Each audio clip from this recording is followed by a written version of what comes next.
She slept her way to the top. My director, Thaddeus, whispered to the circle of potential clients surrounding us.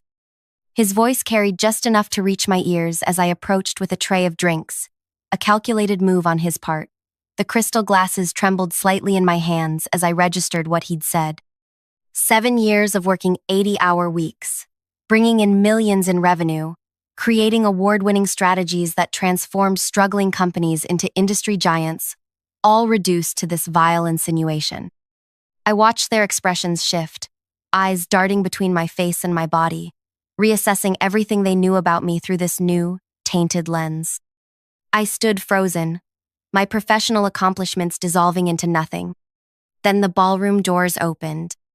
My husband entered in his formal attire, commanding attention even from those who only recognized him from television.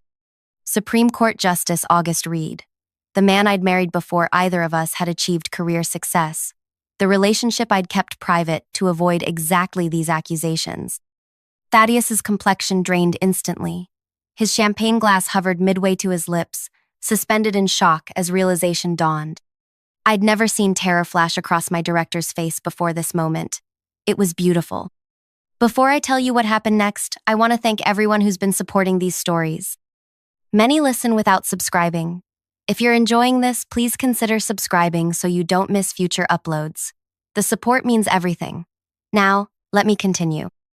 My name is Eliza Reed, though professionally I've always been Eliza Wilder. At 36, I'd built my reputation as one of the most innovative strategists in corporate consultancy. I'm the quiet one who speaks only when necessary, the observer who notices patterns others miss, the problem solver companies call when everything else has failed. I joined Helix Strategy Group as a junior analyst 9 years ago after graduating at the top of my class. While colleagues networked at expensive restaurants, I developed revolutionary approaches that attracted major clients. My methods weren't flashy, they were effective. Data-driven, psychologically informed, and consistently successful. By year 3, I'd saved 3 major accounts from walking away.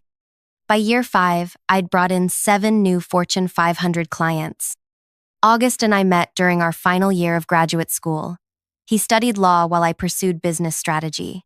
We connected at a campus debate where we were assigned opposing positions. He won the formal argument. I won his attention. We married 6 months later at a courthouse ceremony with only our closest friends present. When August began his judicial career, we made a mutual decision to maintain separate professional identities. His rising prominence in constitutional law and my growing reputation in corporate strategy existed in different worlds. When he received his nomination to the Supreme Court 3 years ago, we agreed to strengthen our privacy to protect both our careers from claims of favoritism or conflict of interest. "I'll always be your husband first," August had told me on the night of his confirmation, "but the world only needs to see Justice Reed." I hadn't anticipated how that decision would leave me vulnerable. Thaddeus Beck became my director 2 years ago after our previous department head retired. His arrival coincided with my biggest achievement, securing an international contract everyone deemed impossible. The praise from our CEO infuriated him. I noticed small changes at first. Being excluded from meetings, my recommendations questioned publicly, clients redirected to other strategists. Then the whispers began. Such a shame how she advanced. I overheard him tell a board member, "Some skills don't appear on resumes." I confronted him privately. "If you have concerns about my performance, address them directly." "Don't be paranoid, Eliza," he replied with a practiced smile. "I value every member of our team equally." The rumors intensified after I landed the Neurotech account a client Thaddeus had been pursuing unsuccessfully for years. My approach, focusing on sustainable growth rather than quick profit, had appealed to their leadership. The morning after the announcement, Lyndon from accounting stopped me in the hallway. "I need to warn you," she whispered.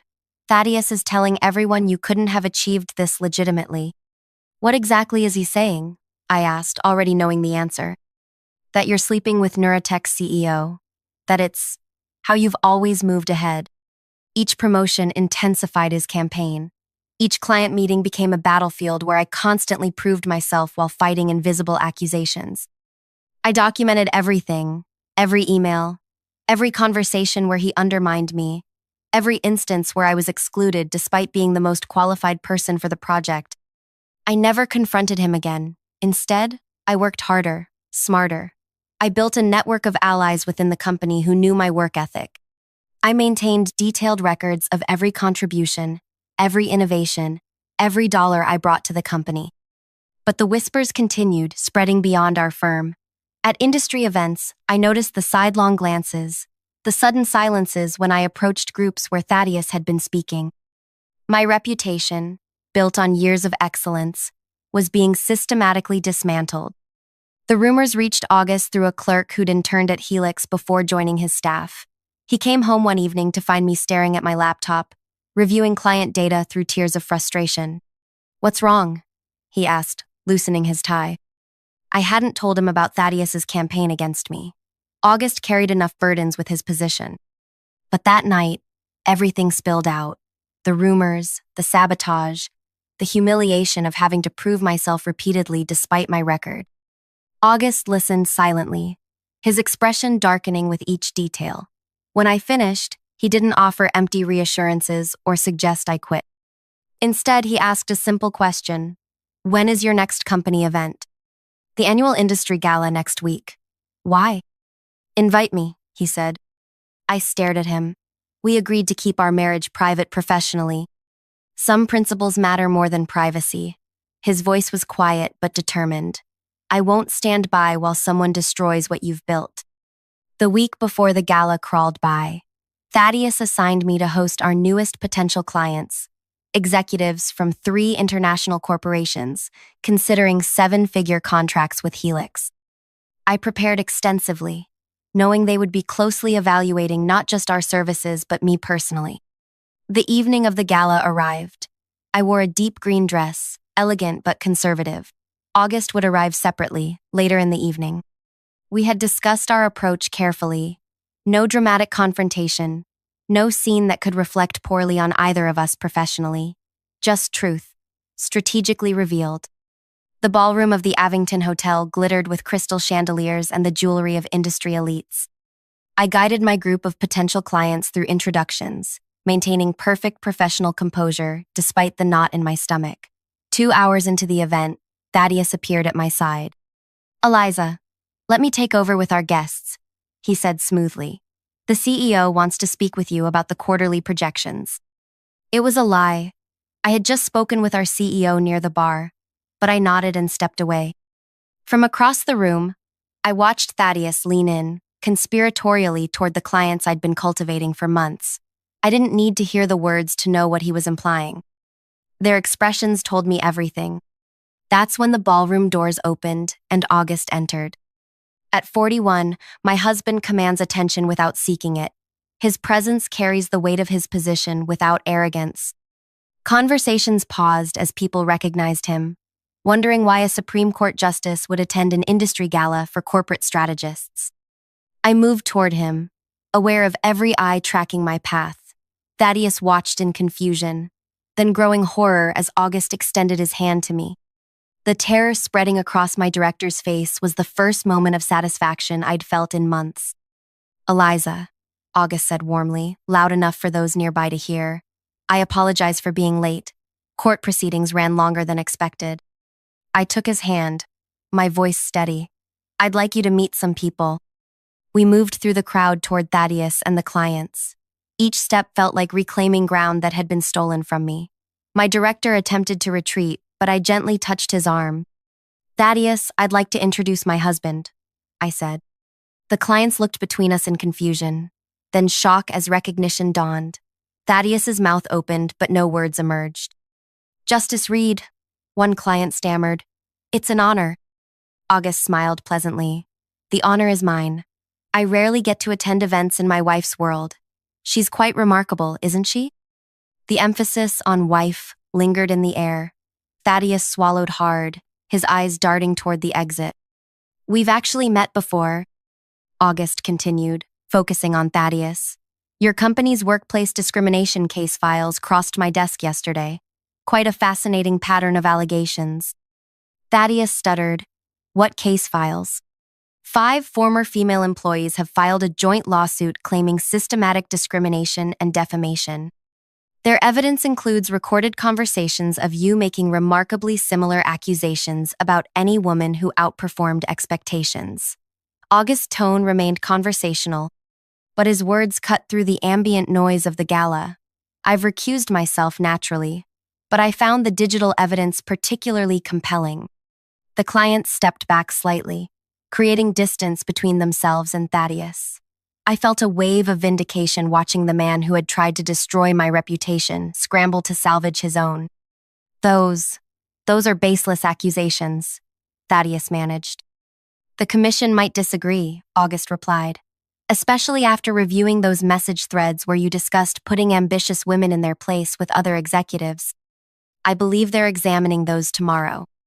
The murmuring crowd now included 3 members of the Ethics Commission. As Thaddeus stood paralyzed, my phone illuminated with a notification. The first news alert about the lawsuit had just published. I showed him the screen. Every woman you've targeted provided evidence.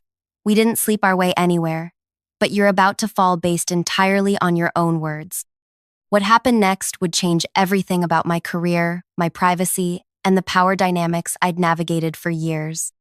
The expression on Thaddeus's face transformed from terror to something far more dangerous, the cornered look of someone with nothing left to lose. You have no idea what you've done, he whispered, his voice barely audible. No idea who you're really dealing with. Before I could respond, he turned to the gathering crowd with a smile that sent chills through me.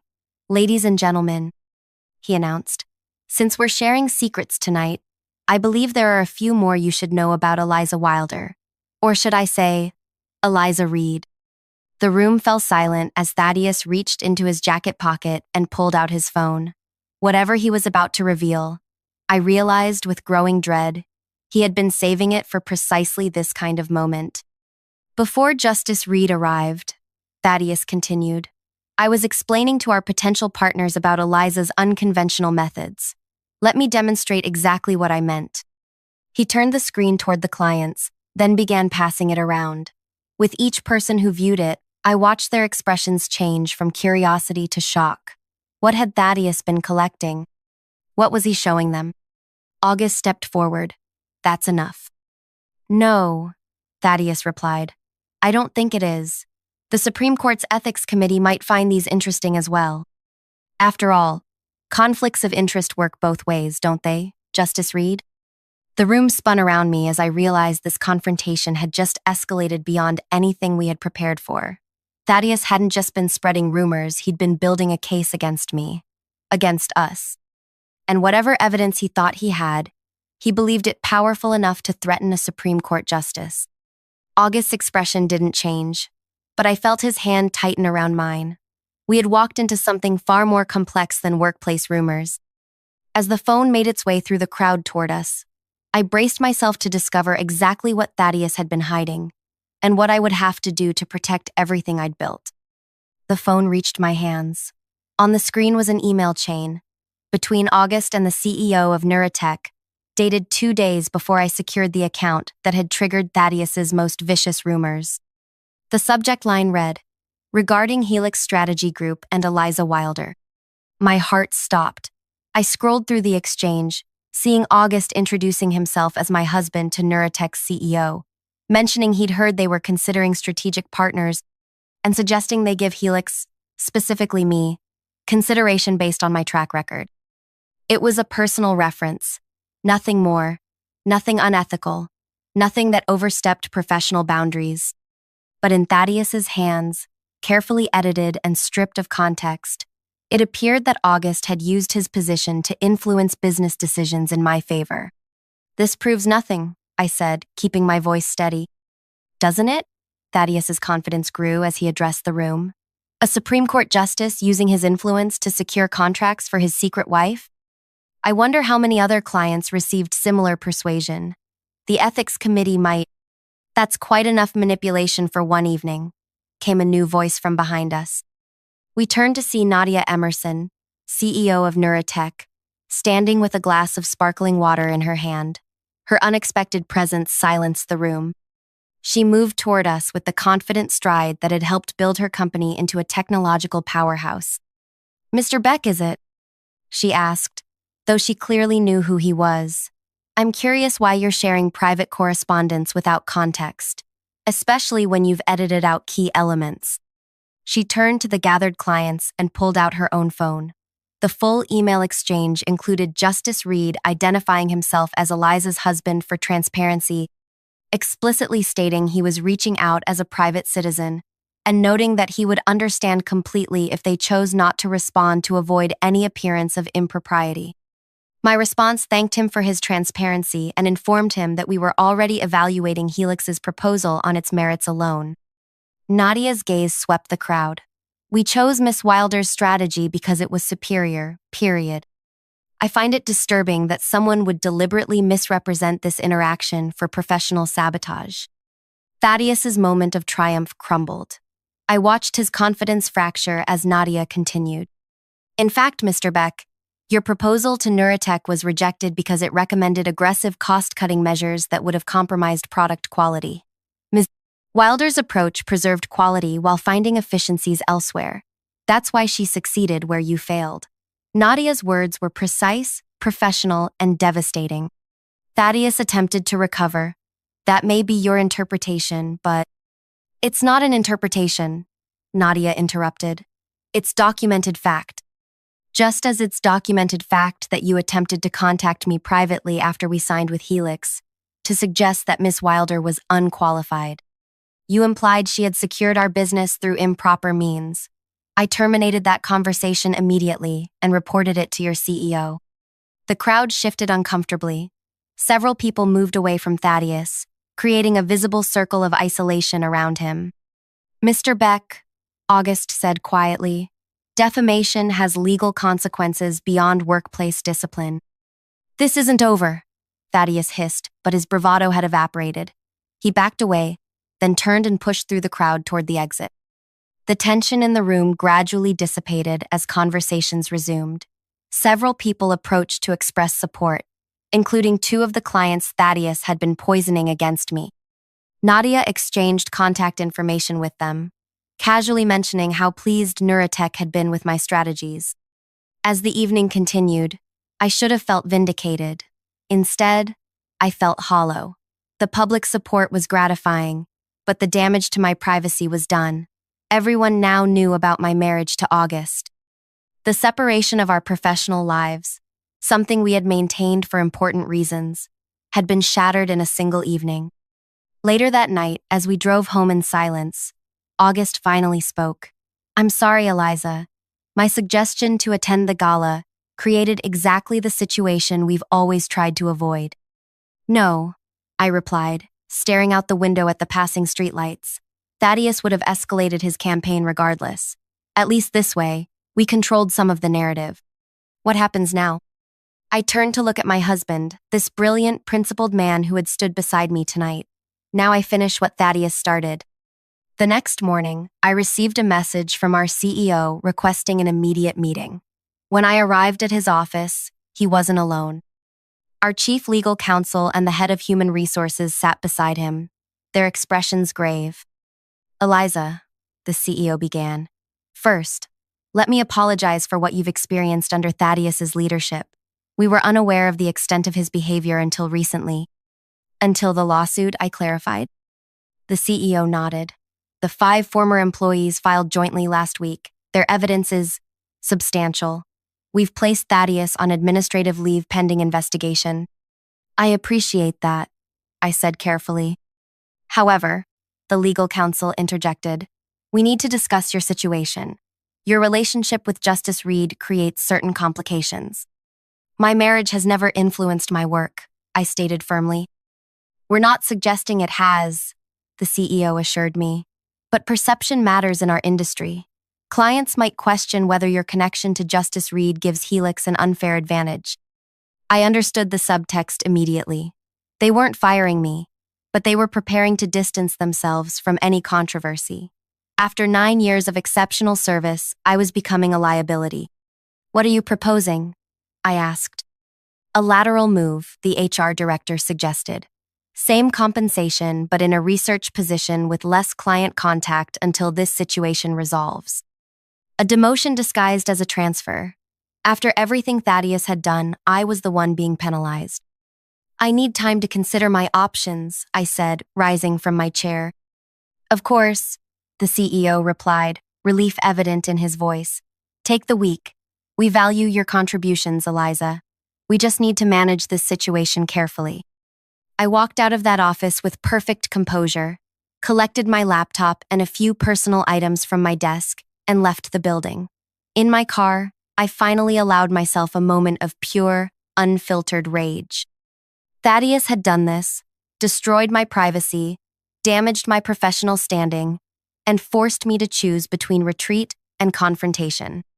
That evening, when August returned home, I had spread dozens of documents across our dining table.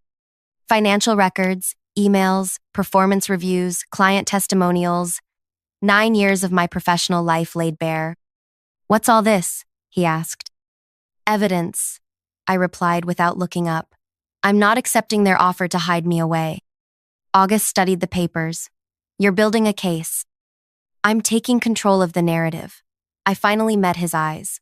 Thaddeus didn't just attack me on a personal level. He systematically undermined the achievements of every successful woman at Helix. 5 have already come forward, but there are more. How many more? 11 that I've identified. Women who left the company after encountering similar obstacles. 3 were on partner tracks before Thaddeus arrived. None made it. August sat down beside me. What do you need from me? Nothing, I said honestly. This isn't about using your position. This is about using mine. The connections I've built, the respect I've earned, the strategies I've developed. I'm going to dismantle what Thaddeus created, but I'll do it my way. The next day, I called Nadia Emerson and requested a meeting, not as a consultant, but as someone seeking advice. She invited me to her office that afternoon. You're not planning to sue Helix, she observed after I explained my situation. It wasn't a question. No, I confirmed. Lawsuits drag on for years. They drain resources and attention. And ultimately, they don't change systems. So what are you planning? I'm creating a new system, I said simply. I've identified 11 women who left Helix after experiencing discrimination similar to mine. Each possesses exceptional skills that Helix undervalued.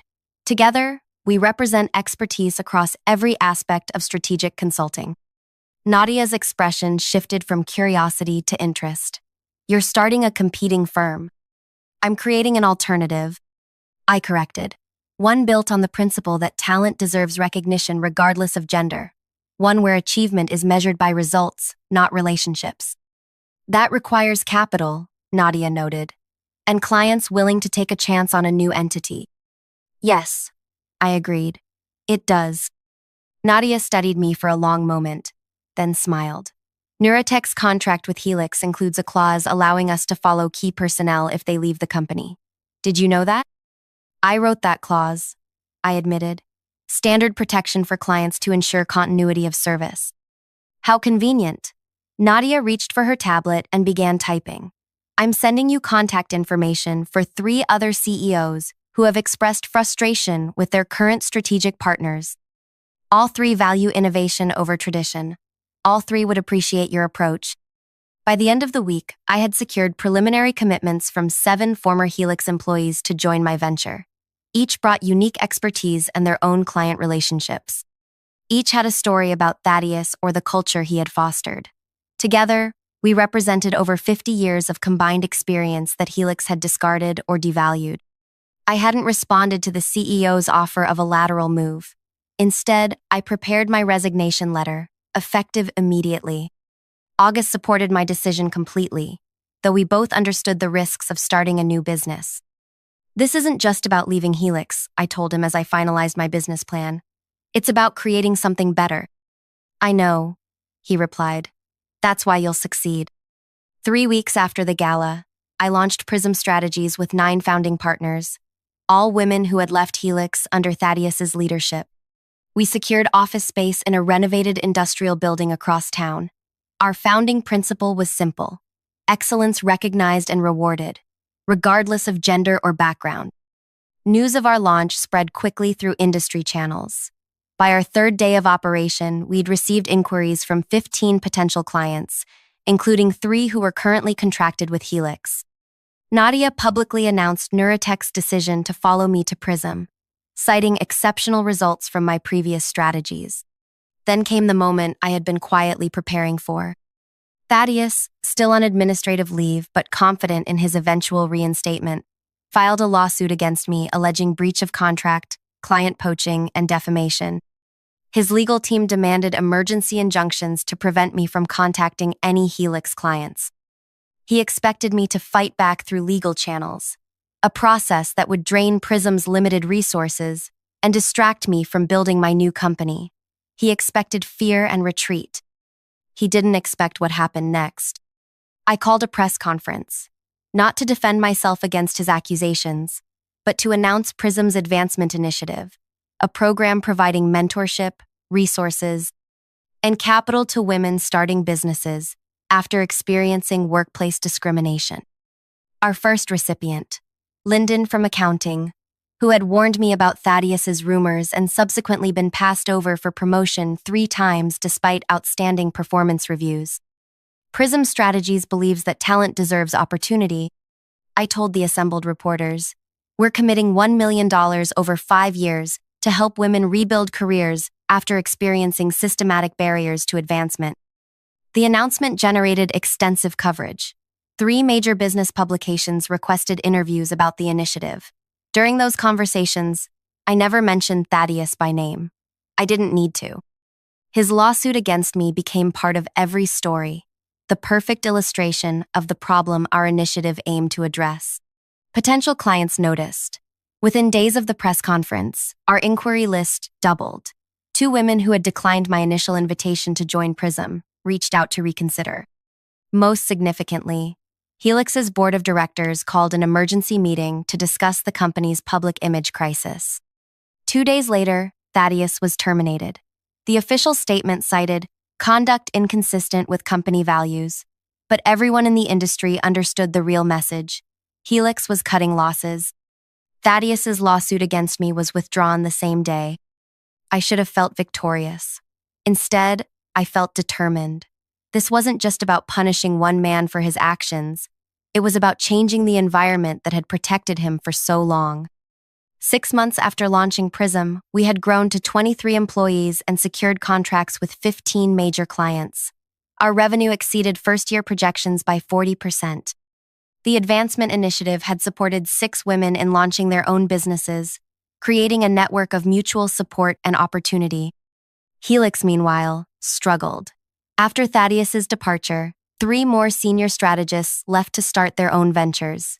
Clients began questioning the company's stability. Their stock price declined steadily as analysts noted their difficulty retaining top talent. On the anniversary of the Gala, where everything had changed, August and I attended the same event, this time openly as husband and wife. I now represented Prism Strategies, a rising force in the industry. As we entered the ballroom, conversations paused briefly before resuming with increased energy. Nadia approached us immediately. Eliza, perfect timing. There's someone you should meet. She guided us toward a small group near the windows. Have you been introduced to the new CEO of Helix? The woman who turned to greet us was familiar, Vivian Reeves, one of the 5 plaintiffs in the original discrimination lawsuit against Thaddeus. After the case settled, Helix's board had made the surprising decision to promote from within, choosing Vivian to lead the company's transformation. Eliza, Vivian said warmly, extending her hand. I've been hoping to speak with you. Congratulations on your appointment, I replied sincerely. Thank you. It's been illuminating. Her smile held a hint of irony. I've spent the past 3 months untangling the damage Thaddeus caused. The board finally recognized they had a systemic problem, not just one bad actor. And now? I asked.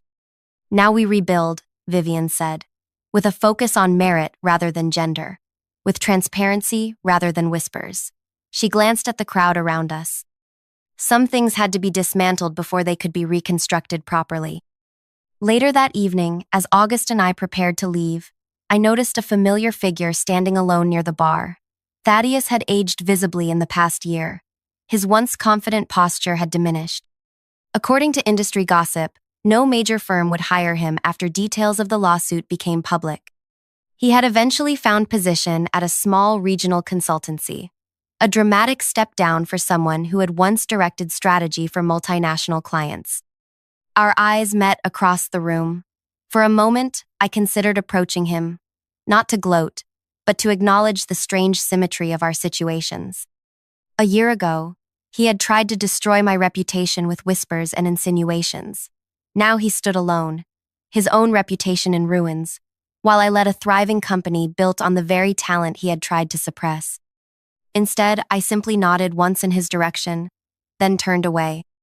My revenge wasn't in his downfall, but in what rose from the ashes of his destruction, a new model of success, a community of support for those he had harmed, a transformation of the system that had protected him.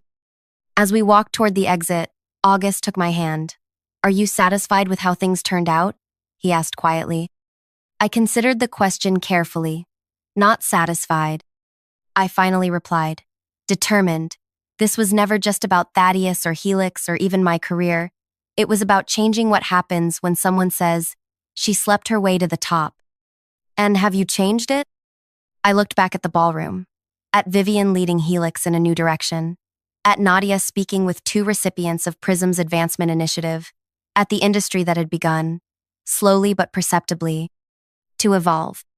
"We've started," I said, "and that's enough for now. If you've stayed with me through this entire journey, thank you."